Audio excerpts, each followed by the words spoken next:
ఆ శక్తి వారిని వెనక్కి నెట్టింది. కానీ అన్వేష్ ధైర్యంగా ముందుకు దూకి ఆ గడియారాన్ని పట్టుకున్నాడు. దానిపై ఉన్న ముళ్ళు 12 గంటల వద్ద ఆగి ఉన్నాయి. ప్రొఫెసర్ వర్ధన్ పరిశోధనలో ఆ రాత్రి 12 గంటలకు ఆత్మలు బంధ విముక్తి పొందుతాయని, కానీ ఒక క్షుద్ర మాంత్రికుడు వాటిని ఆపి తన ఆధీనంలోకి తెచ్చుకున్నాడని గుర్తించాడు.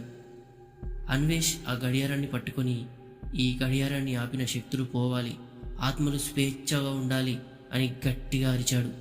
అకస్మాత్తుగా గడియారంలోని ముళ్ళు కదిలి 12ను దాటి ముందుకు వెళ్ళాయి.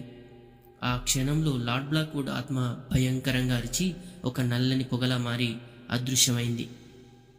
అతని భార్య, పిల్లలు ఆత్మలు మాత్రం ప్రశాంతంగా వెలుగు రూపంలో మారి పైకి వెళ్ళిపోయాయి. వారి ముఖాలపై శాంతి కనిపించింది.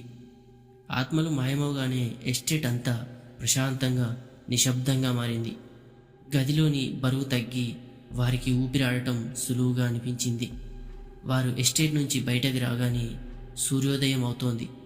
నిశ్శబ్దలోయ ప్రశాంతంగా అందంగా కనిపించింది.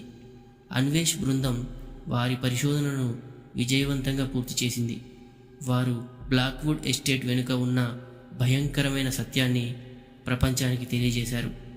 లార్డ్ బ్లాక్వుడ్ ఒక క్షుద్ర మాంత్రికుడని, తన కుటుంబాన్ని కూడా బంధించి తన శక్తిని పెంచుకోవడానికి ప్రయత్నించాడని, మరియు ఆత్మలు అతని ఆధీనంలో చిక్కుపోయాడని నిరూపించాడు.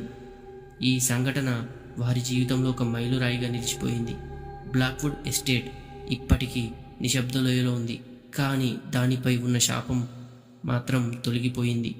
ఆర్యన్ రాయ్ ఆ రోజు నుంచి దెయ్యాల మానసిక ప్రభావాన్ని కాకుండా ఆత్మల ఉనికిని కూడా నమ్మాడు.